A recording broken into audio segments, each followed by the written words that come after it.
also known as theory of reincarnation or transmigration of soul, based on the verse of Bhagavad Gita, chapter number 2, verse number 22, which says, whenever a person changes his clothes and wears new clothes, it is somewhat similar, like a soul gives away the body and enters new body. It believes in the theory of karma. The actions that you do are the karma. If you do good actions, you'll be rewarded in this world or the hereafter. If you do bad actions, you'll get a punishment. They also believe in the theory of dharma. Dharma means a person should live life according to the guidance of Almighty God. If you do good dharma, then your karma also will be good. And they believe in moksha. That means free from the cycle of birth, death, and rebirth. If you analyze that this concept of transmigration of soul or samsara is nowhere mentioned in the Vedas. What the Vedas speak is about the punarjanam. Punar means next or again. Janam means life. So punarjanam means next life or life again. It doesn't mean life, death, and life again. It's not cycle of birth, death, and rebirth. It's only next life or life again. So the Hindu scholars who believe in the Vedas, they say that the concept of transmigration of soul was never mentioned in the Vedas. It came into existence later on.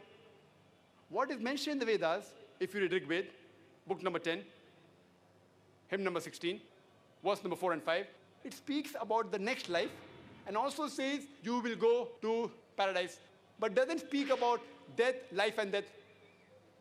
Further, if you analyze the Vedas and the other Hindu scriptures, they talk about Swarg, about heaven, and describe heaven, that it is a very beautiful place where rivers will flow. There will be rivers flowing of milk, and there will be various fruits. It will be a place which is good. It even talks in several places in the Vedas, in Atharva Ved, in Rig Ved. The Vedas even speak about Nark, that is hell.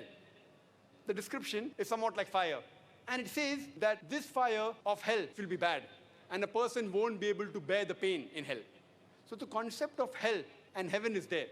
But the concept of death, birth, and death is not there anywhere in the Vedas.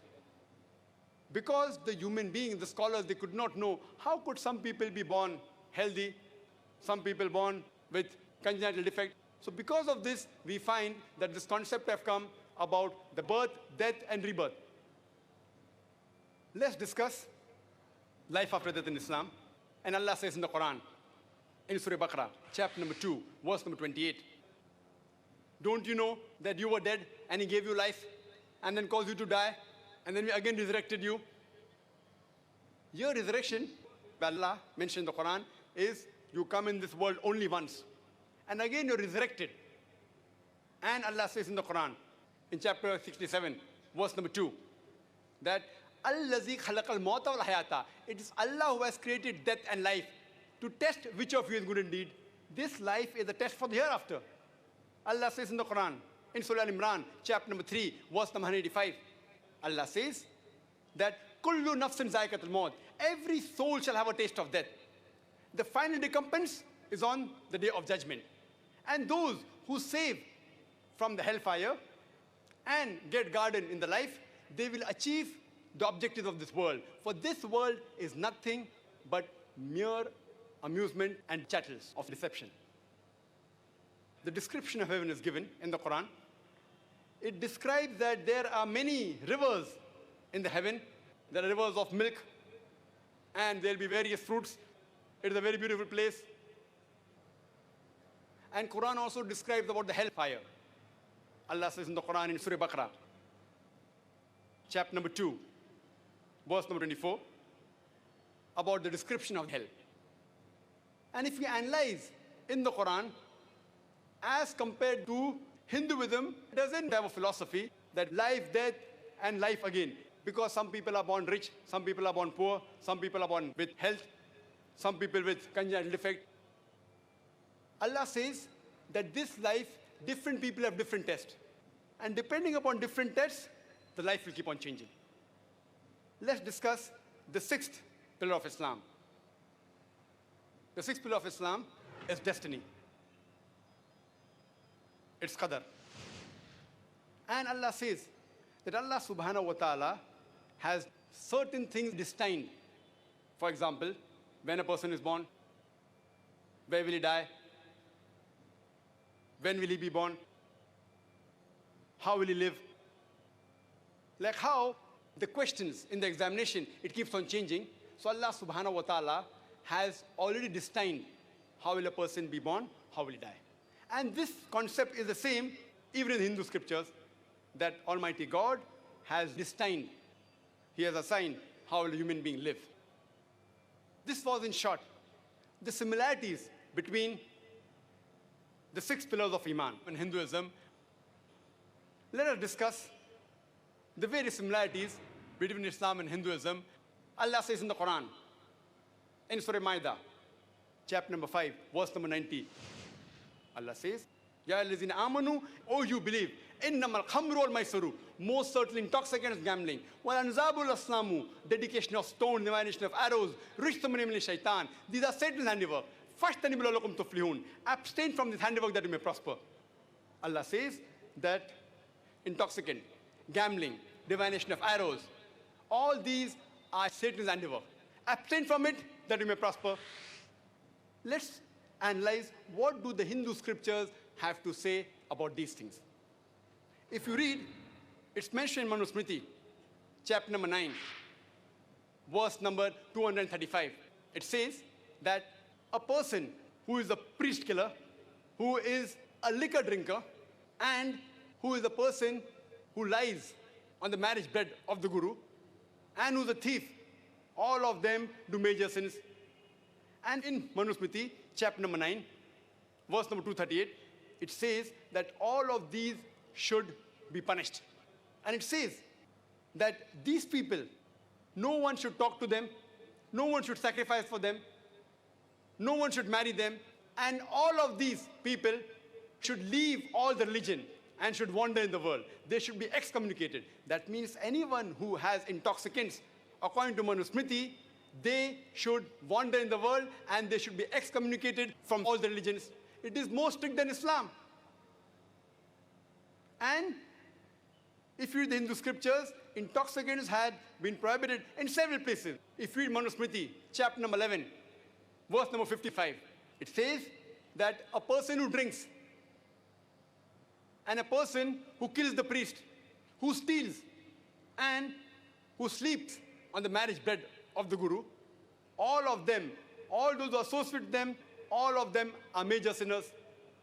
It's further mentioned that alcohol has been prohibited in Hindu scriptures in several places, including Manusmriti, chapter number 7, verse number 47, Manusmriti, chapter number 7, verse number 50, in Manusmriti, chapter number 9, verse number 225, in Rig Ved, book number 8, hymn number 2, verse number 12, in Rig Ved, book number 8, hymn number 21, verse number 14. In several places, the Hindu scriptures, they prohibit the having of intoxicants. Even gambling has been prohibited in Hindu scriptures. In Rig Ved, book number 10, hymn number 34, verse number 3, it says that a person who gambles, his wife, he is left aloof. And his mother, they hate the gambler. And no one supports him. It's further mentioned in Rig Ved, book number 10, hymn number 34, verse number 13. It says that do not play with the dice. Rather, you should do farming. If you do farming, even if you earn less money, it will be good for the hereafter. If you analyze the Hindu scriptures, they forbid for a person to gamble. It's mentioned in Manusmriti, chapter number 7, verse number 50. It says that a person who drinks, the person who gambles, a person who indulges with women and hunting, all of them, they are the most 4 major crimes that a person can do. Gambling has been prohibited in several places. In Manusmriti, chapter number 7, verse 47. In Manusmriti, chapter number 9, verse number 221 to 228. It's also mentioned in Manusmriti, chapter number 9, verse number 258. The Hindu scriptures also prohibit fortune telling. As Allah says in the Quran, in Surah Maida, chapter number 5, verse number 90. Ya allazina amanu, oh you believe. Innamal khamru wal maisuru, most certainly intoxicants and gambling. Wal anzabu wal aslamu, dedication of stones, divination of arrows. Rishtum min amali shaitan. These are Satan's handiwork. Fashtanibul lakum tuflihun. Abstain from this handiwork that you may prosper. Gambling has been prohibited. Besides gambling and alcohol, even fortune telling has been prohibited. It's also prohibited in Manusmriti, chapter number 9, verse number 258, that all those who do fortune telling, they are doing a sin. And verse number 262 says that king should punish them according to the severity of their crime.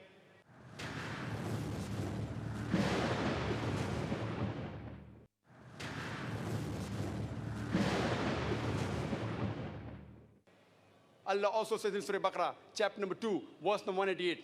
Allah says, use not your wealth as a bait for judges, in order you may eat other people's wealth. Bribing has been prohibited in the Quran.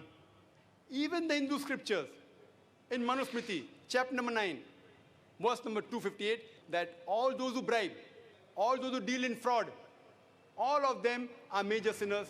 And the punishment is mentioned in Manusmriti, chapter number 9, verse 262, that the king will punish them depending upon the severity of the crime. Furthermore, Islam believes in polygamy. And Allah says in the Quran, in Surah Nisa, chapter number 4, verse number 3, Allah says that marry women of a choice in 2s, 3s, or 4s, but if you can't do justice, marry only one. Quran is the only religious book which says marry only one. There is no other religious scripture on the face of the earth which says marry only one. All the other major religious scripture, if you read, no religious scripture says marry only one. If you read the Hindu scriptures, if you read Ramayana, it says that King Dashrath, the father of Ram, he had more than one wife. It's mentioned in Vishnu Sutra, chapter number 24, verse number 1, that a Brahmin can have 4 wives. If you read Mahabharata, Krishna, how many wives he had? Krishna had 16,108 wives. So if Krishna can have 16,108 wives, so why can't we Muslims have up to 4? If you analyze, the Hindu scriptures say a Hindu can marry as many wives as they want. It is the Indian government which has put a limitation. The Indian government has passed a law in 1954 called as the Hindu Marriage Act and says that a Hindu can only marry one wife. But the Hindu scriptures say that the Hindus can marry as many wives as they want. There's no upper limit, but the Indian government has put up a limit that they can only marry one. If you read the report of the Indian government of the status of women, it's mentioned on page number 66 and 67.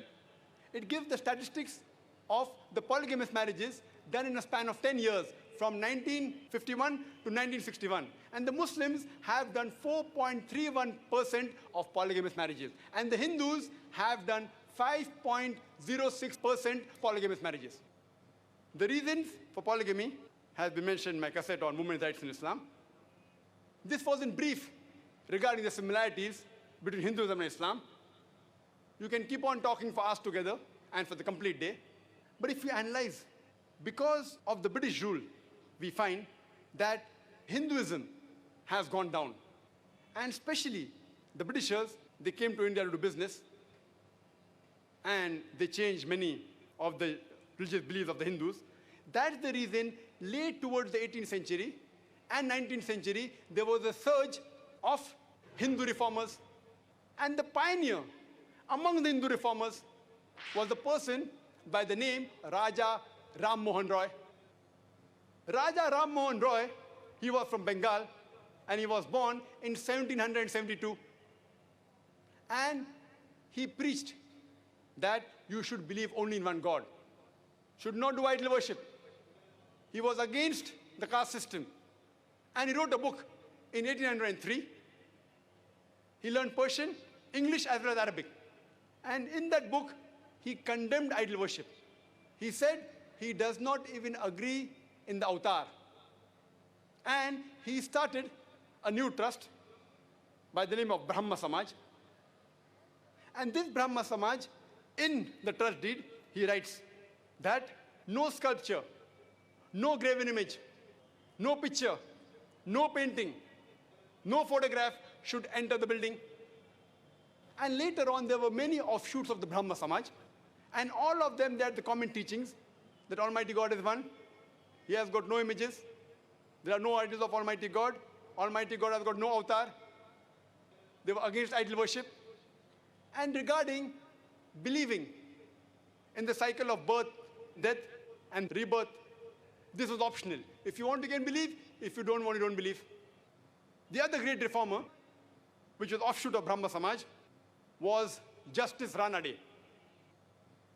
Justice Ranade, he was the person who started the Pratna Samaj.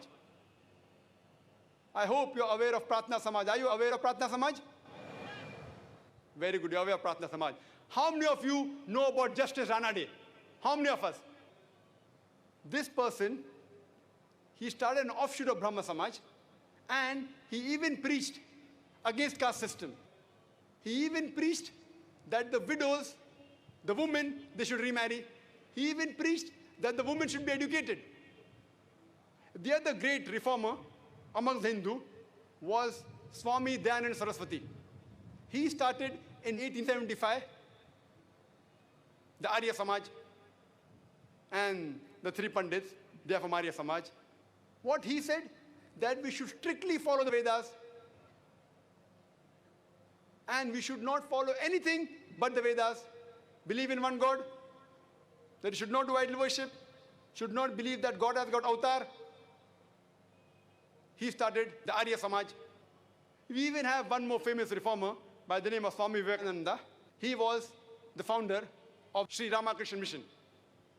And he said that Hinduism is a misnomer. We should call the followers as Vedantists. And he made Hinduism common to the Western world, where he gave a talk in Chicago in the Parliament of Religion. We find that many Hindu reformers were there. They tried to improve the teachings of Hinduism. And today we come to know from history that the Britishers, they had come to India to do business. They came to India about a few centuries back. They came for doing business, but they looted our country. They even ruled our country. And these Britishers, they changed the religious belief of the Indians.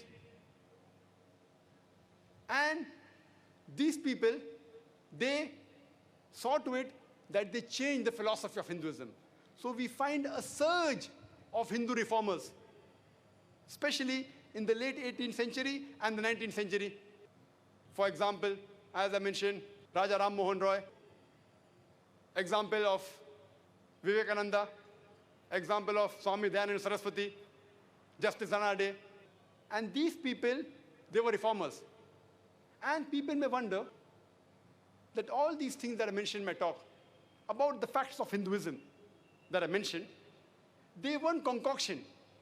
But I received all these guidance about Hinduism from these great reformers, like Raja Ram Mohan Roy and Justice Ranade.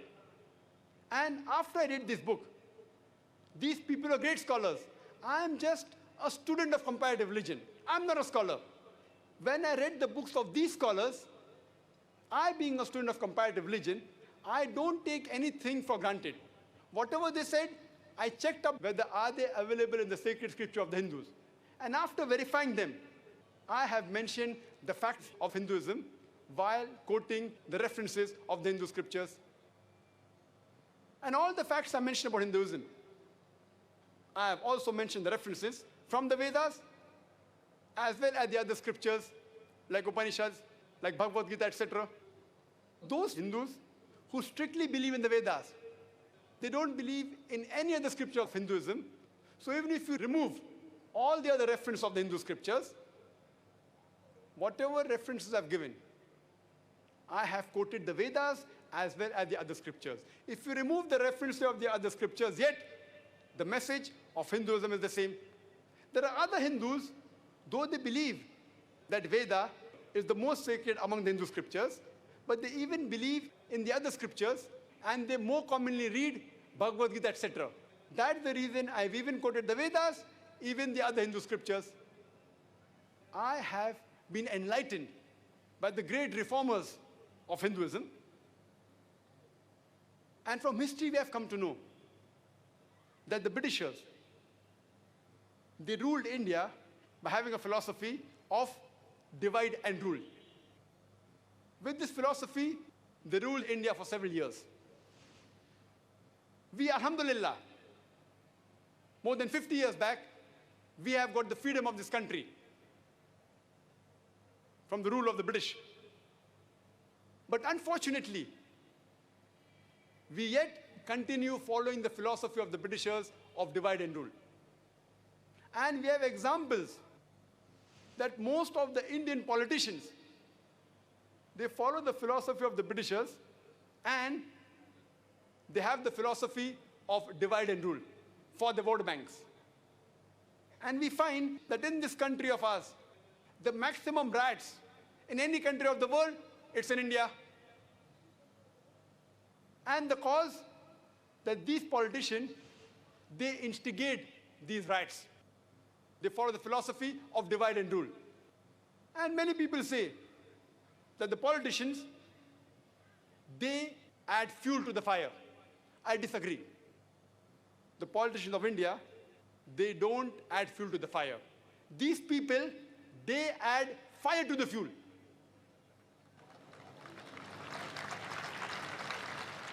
We know that the fuel is used for constructive work, for vehicles, for factories, for upliftment of India.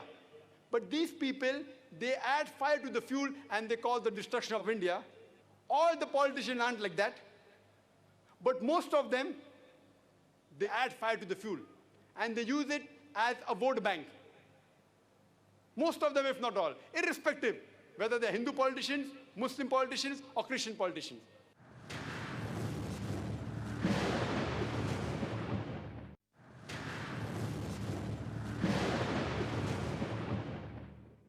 And there was an article which came in the Times of India a few weeks back. It said that according to Japan, in the next 20 years, India will be a superpower. And it's my humble request to my dear Hindu brothers, to my dear Muslim brothers, to my dear politicians of this great country of India. It's my humble request that you people, you should understand, you should follow the sacred scriptures. Go back to the sacred scriptures of Hinduism and of Islam. And if we follow our sacred scriptures, inshallah, God willing, in the next 20 years, India will be a superpower. India will be better than America and the European countries. It's clearly mentioned. It's clearly mentioned in Rig Veda, book number 10, hymn number 71, verse number 4. It's mentioned that seeing the word you see not, hearing the word you hear not. You hear the word of Almighty God, but you hear not. You see the word of Almighty God, but you see not. Allah says in the Quran in Surah Baqarah, chapter number 2, verse number 44. Allah says that you read the scriptures, but why don't you follow it? Allah says in the Quran in Surah Baqarah, chapter number 2, verse number 18. Summum, bukmun, umyun, fahum la yarjiun. The deaf, the dumb, the blind, they will never do the true path. And we find that the religious personalities of most of the major religions, they prevent the followers from reading the scriptures. The religious leaders, whether they be Hindus, Muslims, or Christian, they prevent the followers of the religion to read the scripture with understanding. And I've given a talk on Al-Quran, should it be read with understanding? And I proved there that the Quran was revealed so that a person should understand the revelation of Almighty God and follow the commandments of Almighty God. The best is to understand Arabic as a language. If you can't understand Arabic as a language, read the translation of the Quran in the language you understand the best. And today we find that even though there are various sects in the religion of Islam, there are minor differences. But the major principles of the various sects in Islam, it is the same. All the various different sects of Islam, they believe that there is one God. They believe that the Quran is the last and final revelation of God. They believe in the last and final messenger. It's the same. There may be minor differences, but the major pillars are the same. And if we analyze the reason that even though Islam has been divided into different sects, the major teachings are the same because Quran was revealed in Arabic. And Arabic is a living language. There are several hundreds of millions of people who know Arabic as a language. Because of this, because the Quran was revealed in Arabic, no one can change the main teachings of Quran. A great critic of Islam, Sir William Moore, he says, though he's a critic of Islam, he says that Quran is the only book which has remained pure for 12 centuries. He mentioned this 200 years back. And today, Quran is a book which has remained pure for 14 centuries. If you follow the main scriptures, if you understand Arabic or understand the language which you understand the best, the principles are the same. It's my humble request to the Indian government. It's my humble request to my Hindu brothers that you should revive Sanskrit. The Indian government and my Hindu brothers, they should revive the Sanskrit language. Today, Sanskrit is a dead language. You should revive the Sanskrit language and understand the scripture of Hinduism. If you understand the scripture of Hinduism, you will realize that your scripture and the Islamic scripture, they speak about the same one God. They believe in the same message and the last final messenger, Prophet Muhammad, peace be upon him. They believe about the resurrection, about life after death. I would like to end my talk with the verse of the glorious Quran of Surah Yunus, chapter number 10, verse number 108, which says, Kul ya ayyuhan nas, qad ja'akumul haqqu min rabbikum. Say, O humankind, truth has arrived from the Lord. Those who receive guidance, they are on the straight path. And those who go astray, they will be on the wrong path. And I have not been set to manage your affairs. Wa akhir da'wan alhamdulillah rabbil alameen. Jazakallah. Thank you for your patient listening. Now we would have the question and answer session. To analyze the similarities between Hinduism and Islam adequately for all those present here today, in the limited time that we have available now, we would like the following rules to be followed during the question and answer session. 3 mics have been provided in the ground, 2 next to the stage for the gents, 1 on my right and 1 on my left, and 1 mic has been provided for the ladies in the center aisle, in the front section of the ladies.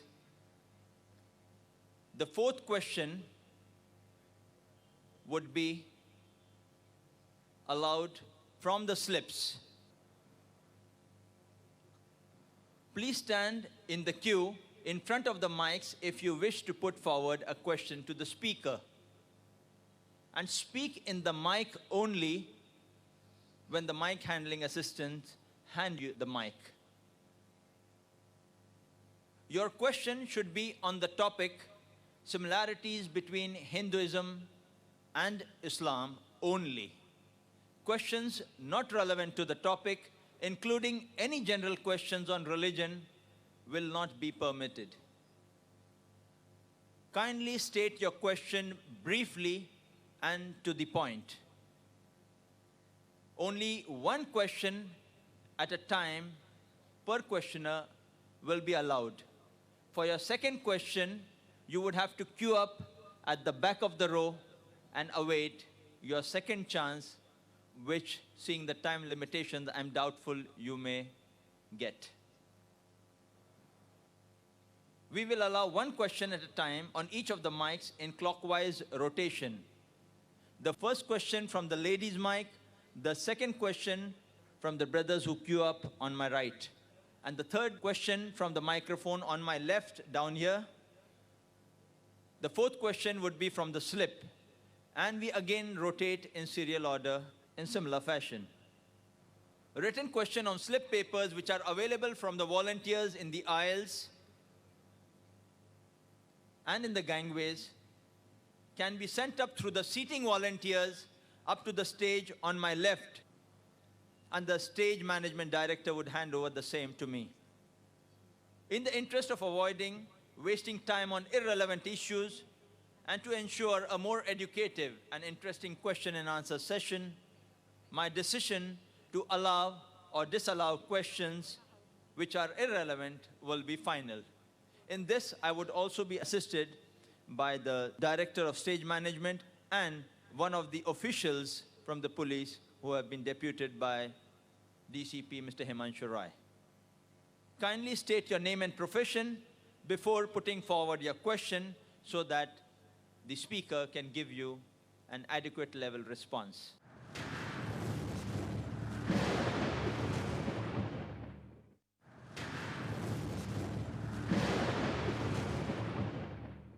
Can we have the first question from the sisters, please? I'm Mrs. Rangwala. You have praised Raja Ram Mohan Roy in your talk. Do you know that he was against Parda? Why does Islam degrade woman by keeping her behind the veil? Isn't a Hindu woman modest in her shalwar kameez? The sisters asked a very good question, that I spoke highly about Raja Ram Mohan Roy in my talk and about the reform he brought in Hinduism. But he even spoke against the hijab system that's there in Islam. So do I know about that? And why does Islam degrade the woman by keeping her behind the veil? And is a Hindu woman who does not wear a veil and wear a salwar kameez, is she modest? Sister, you should understand that if I appreciate certain points of a person, that does not mean I agree with all his points. For example, 4 years back, the Home Minister of India, Mr. L.K. Advani, he suggested the law that the rapist should be put to death. And I appreciated that he agreed with the Islamic philosophy that a rapist should be put to death. But when I appreciated Mr. L.K. Advani, that doesn't mean I agree with him totally. But I do agree with the suggestion that a rapist should be put to death, same as Islam says. Similarly, Raja Ram Mohan Roy, I appreciate him. He's a great reformer. I really respect him. I also know that he was against the hijab system, which is mentioned in Islam. Now today, if we analyze the modesty level of a human being, it differs depending upon the surrounding they live in. For example, there are certain Muslim countries in the Arab land who say that if anyone looks at a woman or stares at a woman, it is considered immodest. Anyone stares at a woman, it is immodest. In India, as long as you don't touch a woman, you are modest. Therefore, while they greet, the ladies and the gents, they fold their hands, but they don't touch anyone. If you don't touch a woman, you're modest. In some of the Western countries, shaking hands is modest. If a man shakes hands with a lady, it is modest. And if you don't shake hands, it is considered that you are not friendly. In other Western countries, if you kiss a woman, that is modesty. If you go beyond kissing, it is immodest. Some Western countries, as long as the men and the lady, anything they do, as long as they do willingly, it is modest. So different people have different levels of modesty depending upon where they live. For example, in America, if a lady wears a mini skirt or shorts, she's considered modest. But the same girl, if she comes to India and she wears a mini skirts and shorts, we will say she is immodest. When I gave a talk in America, there was an American who told me, "Brother Zakir, do you know the Indian women are immodest?" I was shocked. I didn't agree with him. He said, "Of course. The Indian women, when they wear the sari, they expose their belly. So according to the Americans, exposing the belly is immodest. So depending upon different people, the level of modesty keeps on changing. Let us try and analyze what does our Creator, Almighty God, have to speak about modesty. Allah says in the Quran, in Surah Nur, chapter number 24, verse number 30, say to the believing man that he should lower his gaze and guard his modesty. Allah first speaks about the modesty for the man and then of the woman. Whenever a man looks at a woman, any brazen thought comes in his mind, he should lower his gaze. There was a Muslim who was staring at a girl for a long time. I told, brother, what are you doing? It is haram to stare at a woman. He told me, our beloved Prophet said, the first glance is allowed, the second is prohibited. I have not yet completed half my glance. What did the Prophet mean when he said the first glance is allowed, the second is prohibited? What he meant was, if you unintentionally look at a woman, do not intentionally look at her to feast on her beauty. That doesn't mean you can look at a woman for 10 minutes without blinking and saying, I have not completed my glance. The next verse speaks about the hijab for the woman. Allah says in Surah Nur, chapter number 24, verse number 31, say to the believing woman that she should lower her gaze and guard her modesty, and display not her beauty except what appears ordinary off, and draw her veil, a head covering over the bosom, except in front of her father, her husband, her sons, and the big list of mahrams who she cannot marry is given. And the criteria for hijab is given in the Quran, the Sahih Hadith. There are basically 6 criteria. The first is the extent. That is, the extent for the man is from the navel to the knee. For the woman, the complete body should be covered. The only part that can be seen is the face and the hands up to the wrist.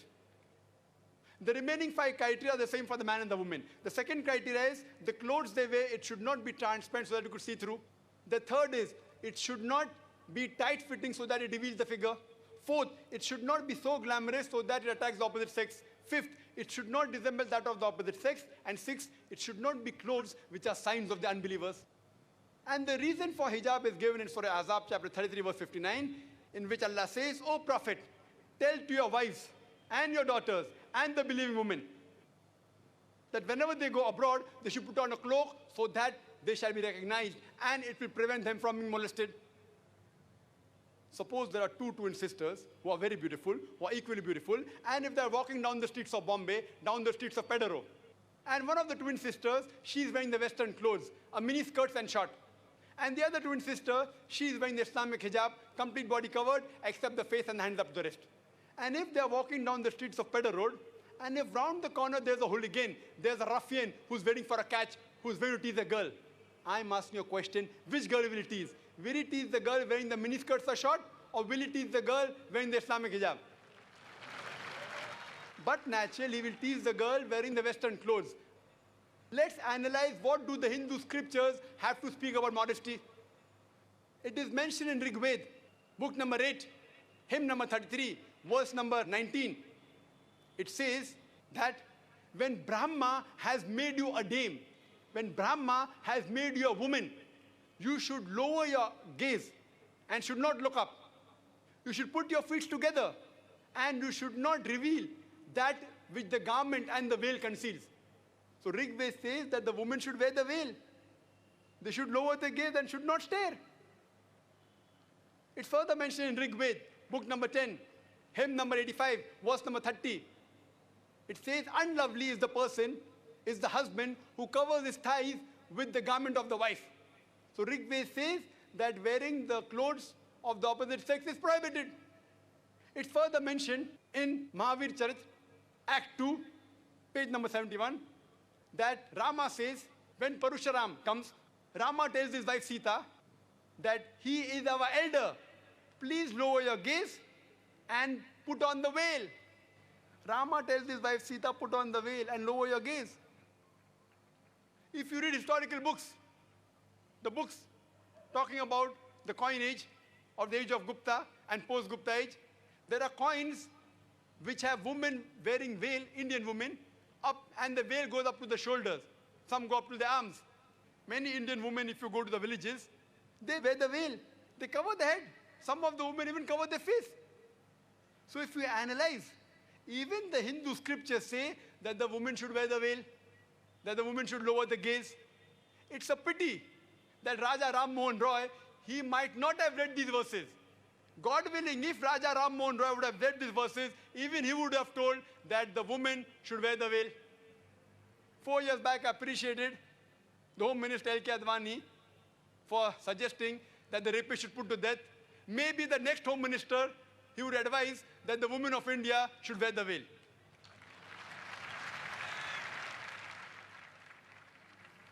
Yes, brother. Can you state your name and profession? Assalamu alaikum. My name is Afroz Wasaya. I am a manager in a private limited company. I would like to put one question. It is a common belief of all the religion that God can do everything. Then why can't he become human being? The brother posed the question that all the religions believe that God can do anything and everything, so why can't he become a human being?